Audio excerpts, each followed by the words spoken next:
A graça e a paz do Senhor Jesus. A graça e a paz do Senhor Jesus.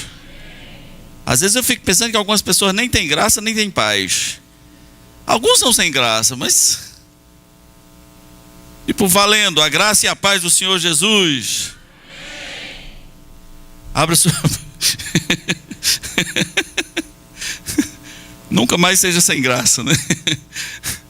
Abra sua Bíblia em João capítulo 3. Diz assim: havia entre os fariseus um homem chamado Nicodemos, um dos principais dos judeus. Este de noite foi ter com Jesus. Ele disse: Rabi, sabemos que és mestre vindo da parte de Deus, porque ninguém pode fazer estes sinais que tu fazes, se Deus não estiver com ele. A isto respondeu Jesus: em verdade te digo, se alguém não nascer de novo, não pode ver o reino de Deus. Perguntou-lhe Nicodemos: como pode um homem nascer sendo velho? Porventura voltar ao ventre, pode porventura voltar ao ventre materno e nascer segunda vez? Respondeu Jesus: em verdade te digo, quem não nascer da água e do Espírito não pode entrar no reino de Deus. O que é nascido da carne é carne, e o que é nascido do Espírito é Espírito. Não te admires de eu te dizer: importa-vos nascer de novo.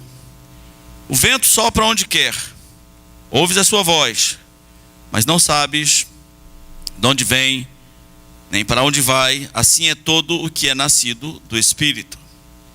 Então lhe perguntou Nicodemos: como pode suceder isto? Acudiu Jesus: tu és mestre em Israel e não compreendes estas coisas?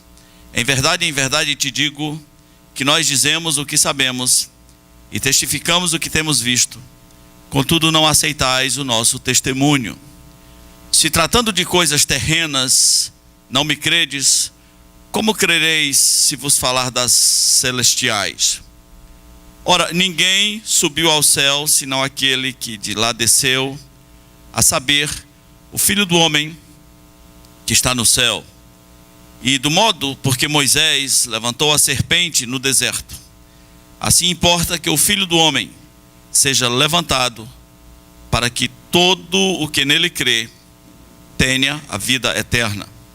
Porque Deus amou o mundo de tal maneira que deu seu Filho unigênito, para que todo aquele que nele crê não pereça, mas tenha a vida eterna. Porquanto Deus enviou o seu Filho ao mundo, não para que julgasse o mundo, mas para que o mundo fosse salvo por ele. Quem nele crê não é julgado. O que não crê já está julgado, porquanto não crê no nome do unigênito Filho de Deus. E o julgamento é este: que a luz veio ao mundo, e os homens amaram mais as trevas do que a luz, porque as suas obras eram más.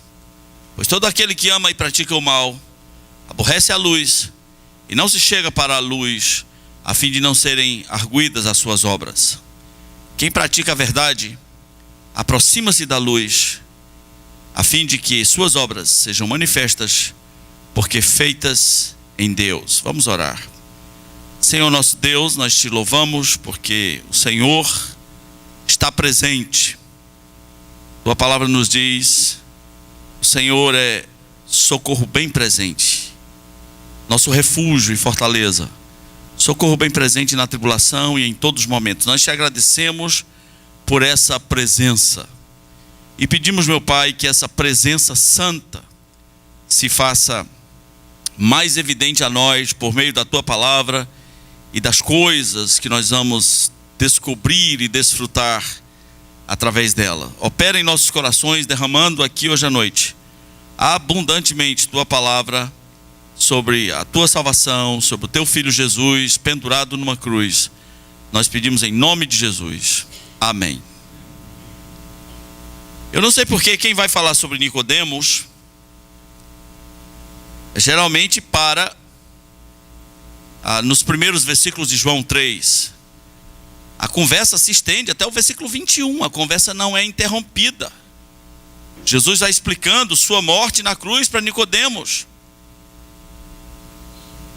Não só a necessidade de Nicodemos nascer de novo, mas como ele pode nascer de novo e como ele precisa crer no Filho de Deus.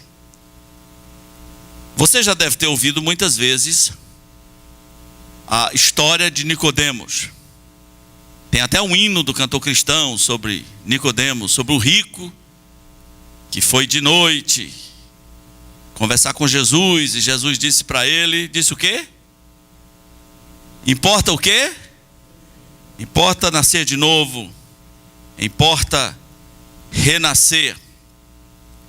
Quem são os Nicodemos de hoje? Uma coisa que talvez você não perscrute, não assunte, não preste atenção, é que todo ser tem alguma inquietação a respeito da verdade. Por mais esquisito que seja o homem, ele tem algumas dúvidas internas. Ele sim gostaria de responder às perguntas: quem sou eu? De onde eu vim? Para onde vou? Há algum tempo atrás, morreu um roqueiro. Qual é o estilo do Chorão? É pop rock? É rap rock?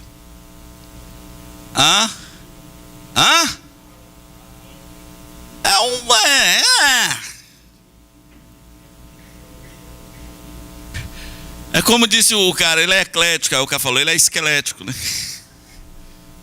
E o Chorão morreu e todo mundo ficou assim lamentando a morte do Chorão. E você fica pensando assim, o que uma pessoa como o Chorão pensa sobre a vida eterna? E aí o Rodolfo, que é um roqueiro convertido, que era da banda Raimundos, que fez muito sucesso nos anos 90, virou um evangelista de estrada, vive hoje pregando o evangelho puro e simples e fazendo também um ministério de denúncia de que os ídolos gospel têm que cair, que o evangelho da prosperidade tem que cair.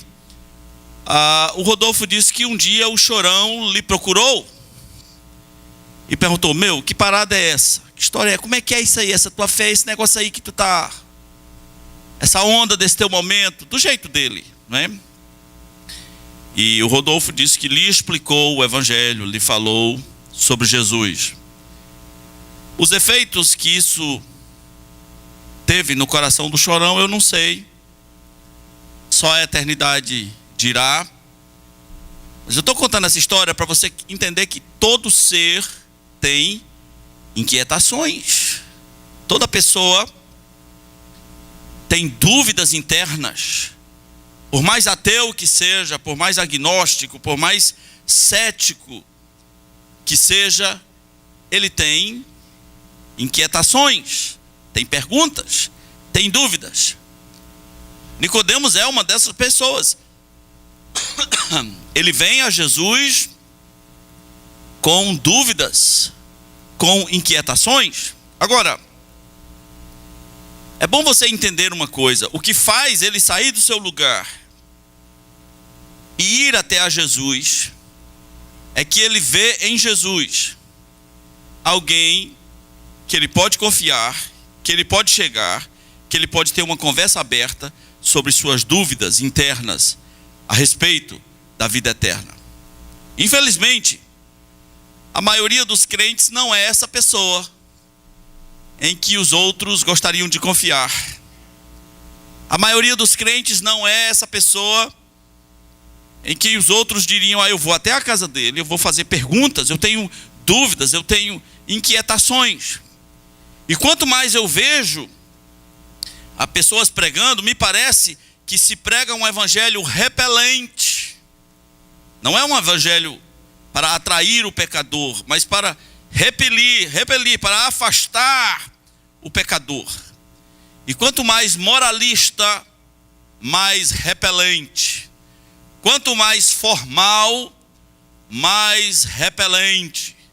Quanto mais religioso você é, mais repelente você é. Você não atrai ninguém. Você é só uma pessoa que os outros vão olhar de longe. Mas talvez as pessoas nunca vão chegar para você e vão sentar e vão abrir seu coração e vão dizer: fala aí comigo, como é que é esse negócio? O que é isso mesmo que você crê? Eu tenho dúvidas, eu tenho medos, eu tenho indagações, eu tenho sede. Veja, o que atrai Nicodemos para Jesus é que ele vê em Jesus um mestre confiável, um mestre de amor, um mestre de autoridade, um sábio de autoridade, alguém cuja vida tem autoridade, e ele pensa: eu preciso me sentar com essa pessoa, eu preciso abrir meu coração para essa pessoa. Eu quero traçar aqui algumas semelhanças entre o Nicodemos e toda pessoa que não nasceu de novo ainda, toda pessoa não regenerada. Quem são os Nicodemos de hoje? E o que é que eles precisam ouvir?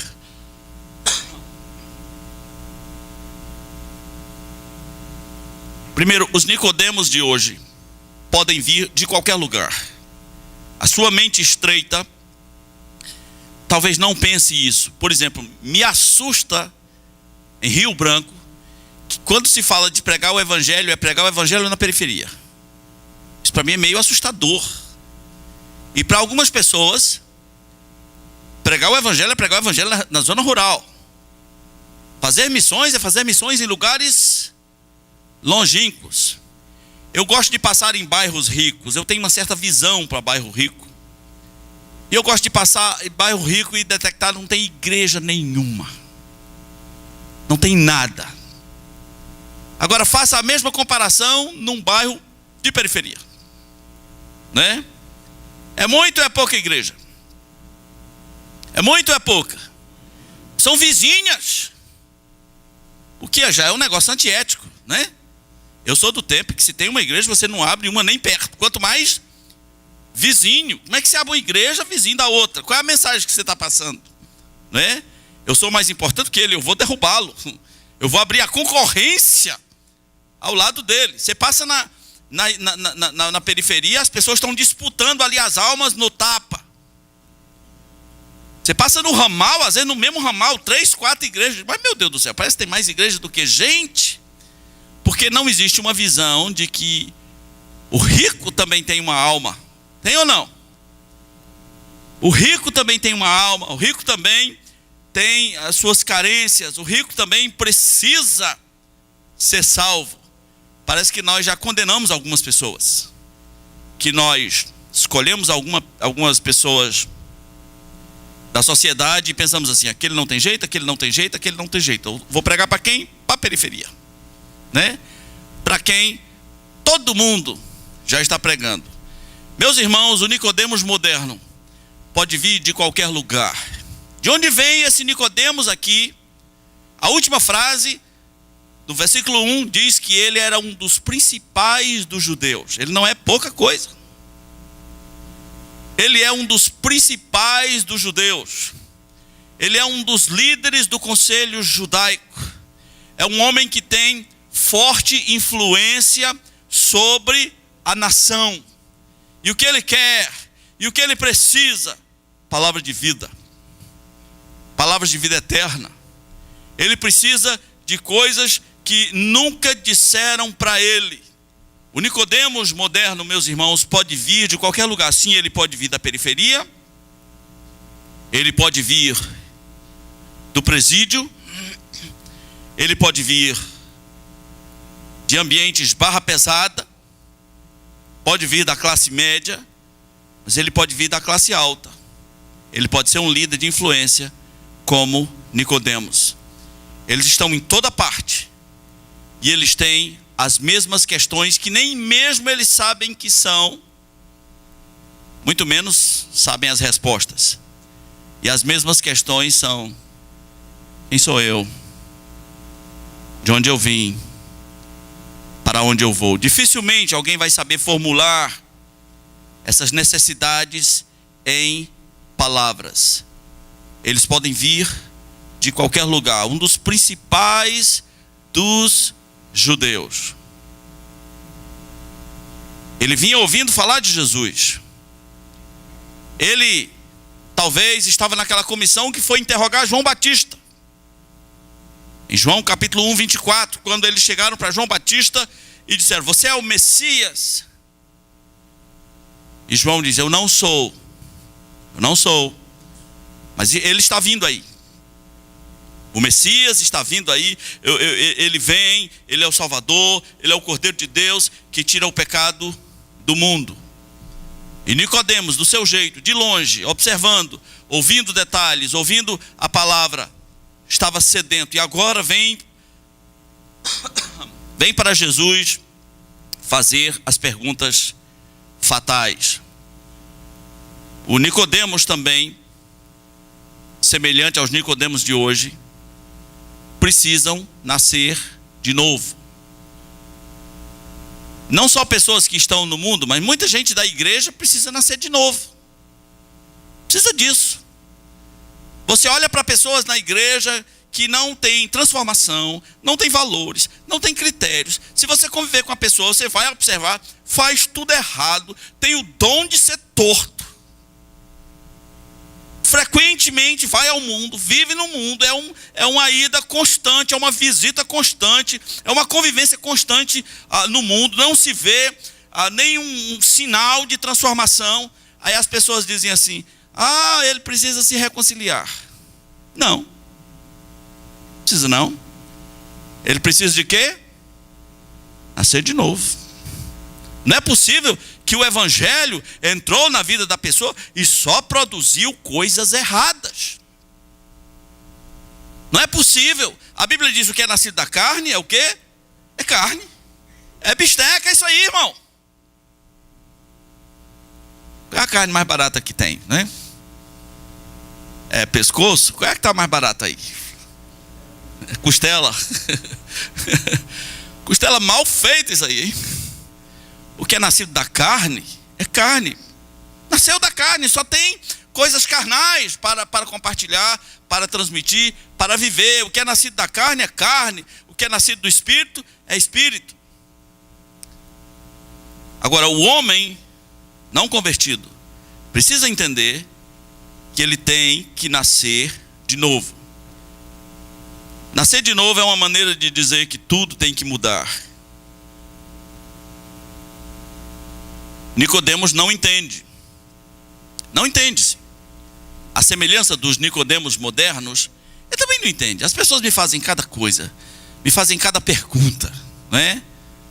E a gente pensa assim: como é que ele conseguiu entender tudo errado?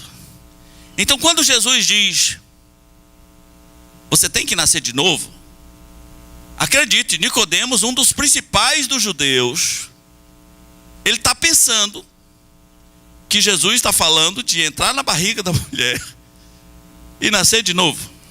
Você ainda se irrita com seu amigo não crente quando você vai pregar o evangelho para ele?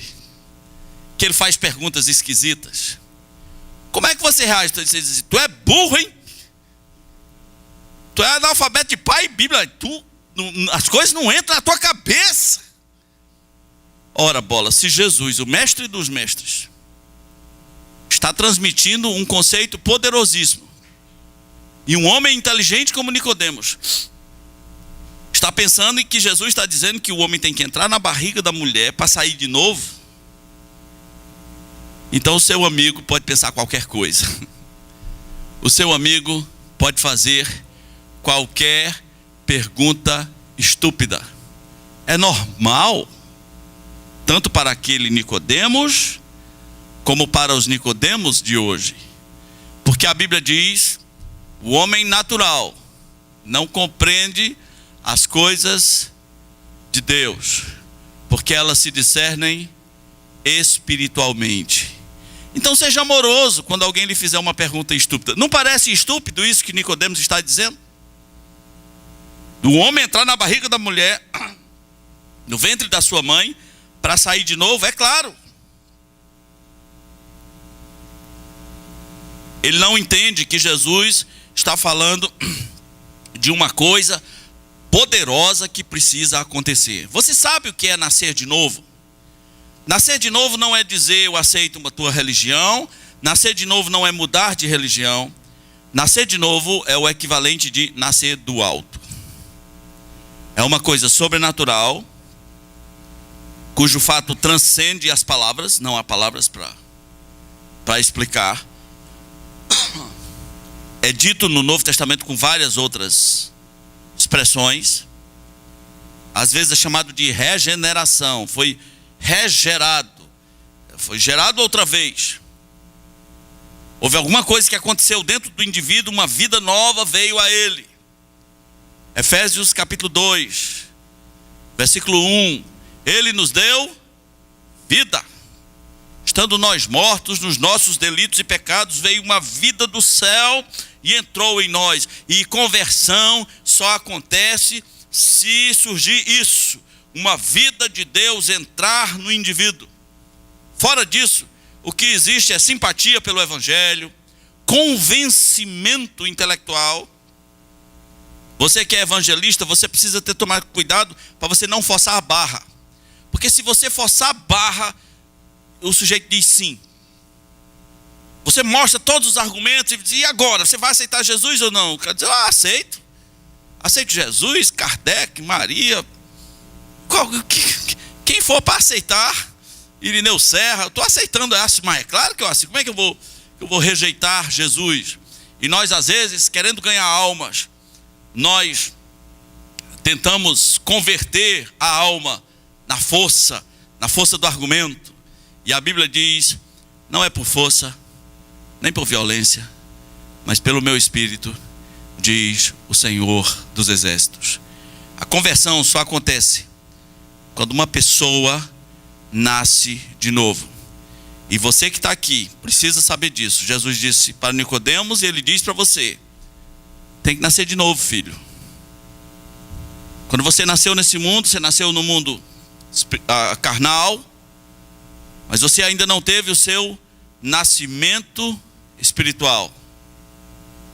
Para os Nicodemos de hoje e para o Nicodemos daquela época, Jesus deu outra explicação, dizendo que ele precisa nascer da água e do Espírito.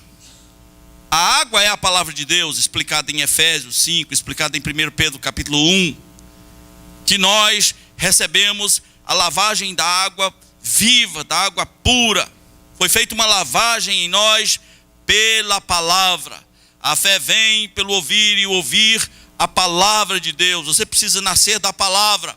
As pessoas nascem de novo quando a palavra está sendo pregada e de alguma maneira a palavra entra em seus corações e gera vida, e aí houve uma conversão. E atenção, meus irmãos, só Deus pode fazer isso. Algumas pessoas pensam que elas podem fazer isso. Isso é pecado. Isso é feio. Algumas pessoas pegam outros pelos braços e trazem para frente. Pressionam, insistem, imploram, apelam até a irritação para ver se alguém entra para suas estatísticas de conversão. Mas eu gostaria de dizer, só Deus pode fazer isso. Uma vez o evangelista Billy Graham estava num avião e encontrou um bêbado. E o bêbado disse, Billy, eu sou um convertido seu. E ele respondeu, é por isso que você está desse jeito. Se você fosse convertido a Jesus, você não estaria dessa maneira. Só Deus pode fazer isso. Tome cuidado para, ao pregar o evangelho, não pecar.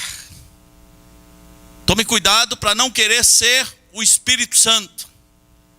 Se alguém não nascer da água e do Espírito, não pode ver o reino de Deus. A água de Deus, a palavra de Deus entra em você, faz a lavagem da água pura pela palavra de Efésios 5, 1 Pedro 1, e o seu espírito renasce. Deus te dá vida, você nasce de novo. E ou é isso, ou é nada. Ou é isso, ou é nada. Os Nicodemos de hoje, e aquele Nicodemos, precisam aprender que essa é uma obra soberana de Deus. Você não pode se converter por você mesmo.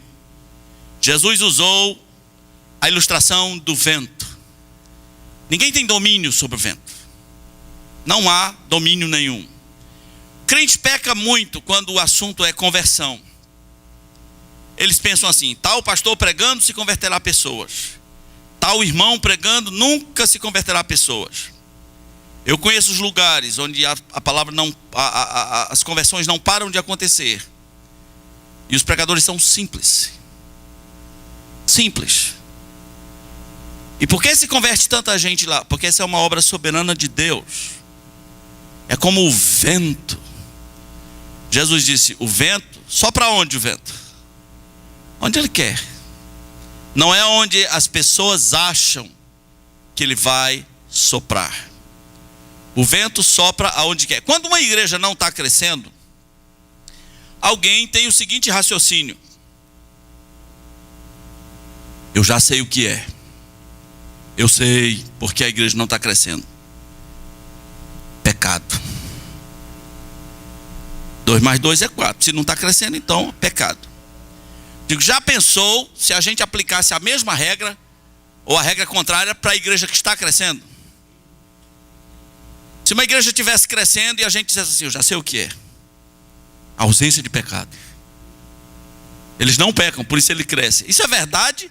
Nunca. Nunca. Quando Pedro prega na casa de Cornélio, Pedro não quer conversão daquelas pessoas. Mas entra um vento na casa. O Espírito Santo, em forma de vento, faz uma obra. Por quê? Porque o vento sopra onde? Aonde quer. Aquela região tem muito vento. E as conversas, a Bíblia diz, o Nicodemos foi conversar com ele à noite. E as conversas à noite provavelmente eram no terraço. E o vento tem som, é gostoso o lugar que tem vento. Lugar de praia, não é? E aí está ali Jesus e Nicodemos, talvez no terraço, sentindo o vento. E é como Jesus está dizendo: está vendo esse vento? Assim é o que é nascido do Espírito, assim é o Espírito de Deus.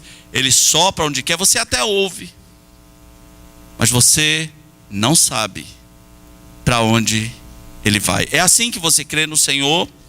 Ou você crê em regrinhas matemáticas prontas? Há igrejas que fazem projetos de quantas pessoas nós vamos ganhar esse ano. Eu não gostaria de fazer esse projeto. William Carey foi pregar na Índia. 6 anos para o primeiro convertido. 12 anos para as coisas começarem a acontecer. Algumas pessoas poderiam dizer: ele está em pecado. Jonas vai pregar em Nínive, diz 2 palavras, a cidade inteira se converte, já com jejum e pano de saco. Alguém poderia dizer: ele não tem pecado. É o vento. É o vento. É o vento do Espírito. O vento sopra aonde quer. Agora, os Nicodemos de hoje, como aquele Nicodemos, além de ter dúvidas, também tem medo. Por que Nicodemos vai conversar com Jesus à noite? Ele tem medo. Ele pode ser expulso da sinagoga. Ele pode ser expulso do conselho dos judeus. Ele pode ser rejeitado pelos seus amigos. Por que algumas pessoas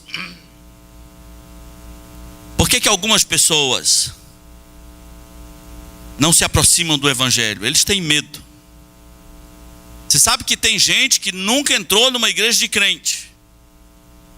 Por quê? Ele tem medo de ser crente. Eu não vou lá não, pode eu virar crente, né? Senão vai dar certo. Mas outros frequentam, se tornam amigos do Evangelho e eles nunca vão tomar uma decisão de seguir Jesus. Por quê? Porque eles têm medo. Na pior das hipóteses, não, eu só estou indo. Eu tô indo, porque eu acho bonito, mas eu não sou disso não. Eles têm medo da rejeição dos seus amigos, eles têm medo de ter que dar explicação para suas famílias, eles têm medo de não resistirem à força do mundo, que será avassaladora. Eles têm medo. Pensa bem, uma autoridade com questionamentos, com sede do evangelho, procura uma pessoa confiável, que é Jesus. Ele diz que ele precisa nascer de novo, e que ali diante dele está a solução, que o caminho para ele nascer de novo tem que ser pela fé, e tem que ser pela cruz, e tem que ser pelo Filho de Deus. Ele tem que crer que o Filho de Deus é a resposta. Ele se apresenta como o único que foi aos céus. Eu não sei se você sabe disso, mas Jesus disse assim: ninguém foi ao céu. Ninguém foi ao céu. Esse céu que ele está falando não é o terceiro céu, nem o primeiro, nem o segundo. Esse céu que ele está falando é o céu dos céus, como disse Moisés. É o céu onde fica o trono de Deus. Lá ninguém foi. E Jesus está dizendo: eu fui. Ninguém foi, exceto o Filho do Homem, que está lá, porque também está aqui, porque é onipresente. Ninguém foi. E aí, a partir daí, Jesus usa uma ilustração, talvez a mais simples que um judeu pudesse entender, para mostrar que o único caminho é Jesus. Ele conta a história da serpente levantada no deserto. Ele disse: olha, um dia Moisés levantou a serpente no deserto. Uma serpente de bronze foi levantada no deserto. Da mesma maneira, o Filho do Homem vai ser levantado. E todo que crê nele vai ter a vida eterna. É a primeira vez que a expressão vida eterna é usada em João. E várias vezes vai ser usada essa expressão, o Filho do Homem ser levantado, ser levantado. A história da serpente é o seguinte: o povo vinha pelo deserto. E aconteceu uma daquelas situações em que o povo irrita Deus, tem falta de fé, blasfema, reclama, murmura. E aí o que Deus faz? Ele mata alguns milhares. Foi enviado para o deserto serpentes venenosas. Imagina você estar no deserto e aí começam a aparecer serpentes aos milhares. Várias surucucus, né? Qual é a mais venenosa aqui do Acre, da Amazônia? Pico de jaca, né? Tem uma surucucu, não sei o que pôde, como é o nome dela? Boca pôde. Então, não é só a surucucu que tem boca pôde, né? Algumas pessoas também. Então imagina, surucucus, pico de jaca, cascavéis, jararacas, najas, né? E atacando as pessoas, e as pessoas morrendo. E começaram a morrer pessoas, serpentes venenosas, pessoas morrendo, cobra coral, pessoas morrendo. Aí Deus diz assim: é fácil resolver isso aí, Moisés. Pegue uma serpente de bronze e levante no deserto. E se as pessoas quiserem escapar, elas têm que correr até essa serpente e olhar para ela.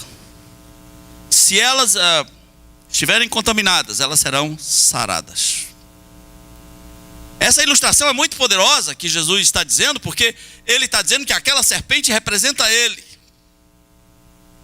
Veja, é serpente, mas não é dessas, é especial, é de bronze. E se aconteceu o que eu estou pensando, o bronze no sol do deserto brilhava, reluzia, representando Jesus em toda a sua glória. Essa serpente não tem veneno, assim como Jesus não tem pecado. E se as pessoas queriam ser libertas do veneno que entrou nelas, que representa o pecado destruidor, elas teriam que correr e olhar para a serpente e crer no que Deus tinha dito, que elas seriam livres assim. Naquele dia, muitas pessoas correram para a serpente e foram libertas. Outros morreram. Jesus Cristo disse: é do mesmo jeito, um dia eu serei pendurado na cruz, um dia eu serei levantado.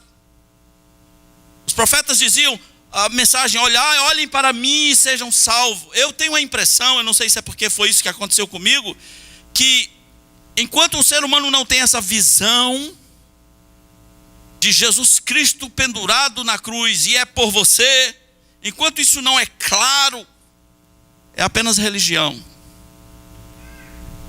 É apenas religião. Enquanto você não tem essa visão na sua mente, na sua alma, internamente, você não tem esse entendimento. Puxa, foi assim. Eu comecei a ter essa visão aos 6 anos de idade. Eu entendi, foi assim, é desse jeito, não há outro jeito. Nicodemos precisava saber disso, e os Nicodemos de hoje precisam saber disso. Quando Jesus Cristo foi levantado na cruz, agora você tem que olhar para ele, você tem que ter essa visão. Você não foi contaminado pelo veneno de uma serpente. Você, assim como eu, fomos contaminados pelo veneno do pecado.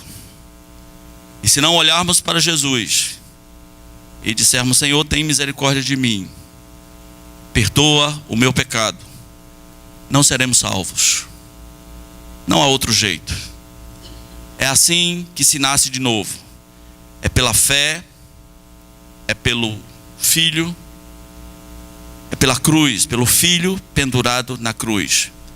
E aí, Jesus cita o versículo mais conhecido de toda a Bíblia, pelo menos dos cristãos. Pelo menos não, dos cristãos.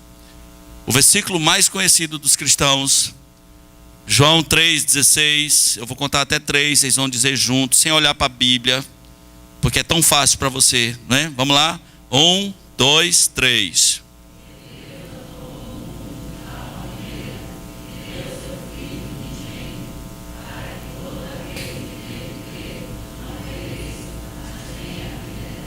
Simples assim.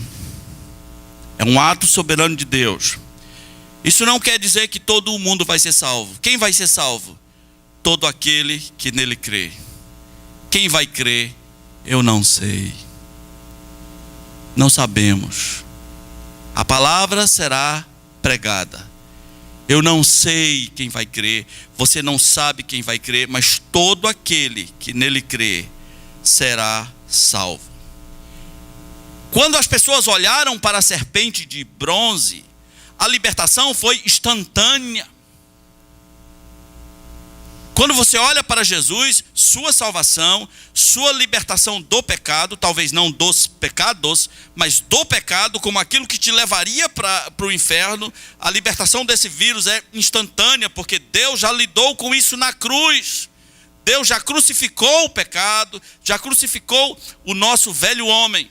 Enquanto nós estivermos aqui, vamos ter que conviver com as consequências disso, mas acredita, irmão, já foi pago. A mentalidade religiosa pensa assim: não, eu vou me esforçar, vou tentar dar o melhor de mim, e aí um dia eu irei para o julgamento do juízo final, e lá vai ser colocado meus pecados do lado de uma balança e as minhas boas obras do lado da outra balança, e dependendo do lado que pesar mais é para onde eu vou.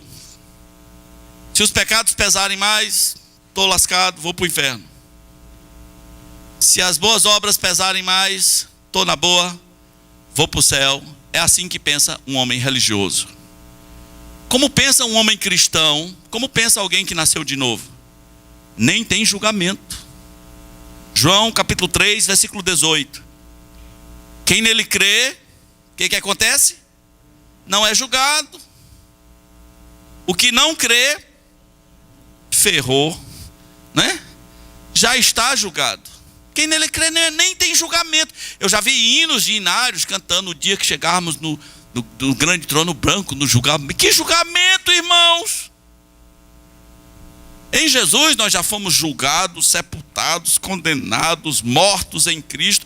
Quem nele crê não é julgado, que não crê já está julgado, porquanto não crê no nome do unigênito Filho de Deus.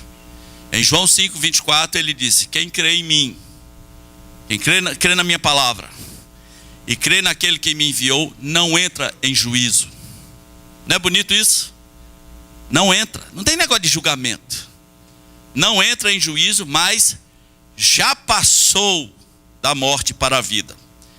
Se você diz que nasceu de novo e crê que vai ser julgado, você é apenas uma vítima do ensino errado, do ensino religioso, do ensino que coloca o homem tão merecedor que vai sobreviver a um julgamento de Deus. Meu irmão, ninguém sobrevive. Imagina você chegar diante do Deus todo santo, todo puro, todo poderoso, e o que você tem para oferecer lá? Suas boas obras? Porque você leu a Bíblia aqui, porque você orou, porque você se esquivou aqui e ali do pecado uma vez ou outra. Você acha que Deus vai olhar para você do trono dele e vai dizer: gostei de você, rapaz, você é muito esforçado. Deus é tão perfeito que o teu melhor para ele é nada. Então esqueça o julgamento e pense no julgamento que ele fez de seu filho na cruz. Foi ali, né, onde os nossos pecados foram julgados, onde os nossos pecados foram castigados. Foi ali, não é em você, não é nas suas obras, foi na cruz, foi lá. Foi quando o Filho do Homem foi levantado que nós somos julgados. Não há julgamento. E gostaria de dizer que se alguém entrar naquele julgamento, não tem chance. Não tem chance. Como é que você tem chance? Vai abrir os livros e cada um será julgado segundo as suas obras. Você tem alguma chance? Você gostaria que nós víssemos aqui num telão as obras, os seus pensamentos, só os pensamentos dos últimos 30 dias? Xvideos, hein, Pornitube, RedTube, você gostaria?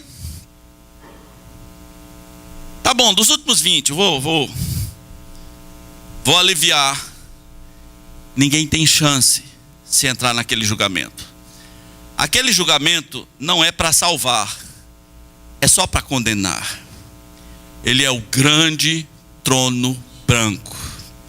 Se alguém chegar diante daquele trono, é melhor pedir assim que os montes caíssem sobre você. A vergonha é tão grande, o pavor, a sensação de impotência.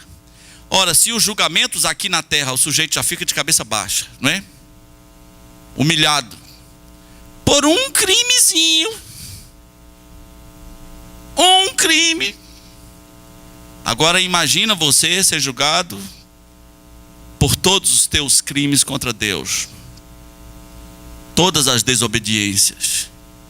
Não, a morte de Jesus não foi para isso. Agora, quer se livrar do julgamento? Olhe para Jesus e diga: agora eu entendo. Eu entendo.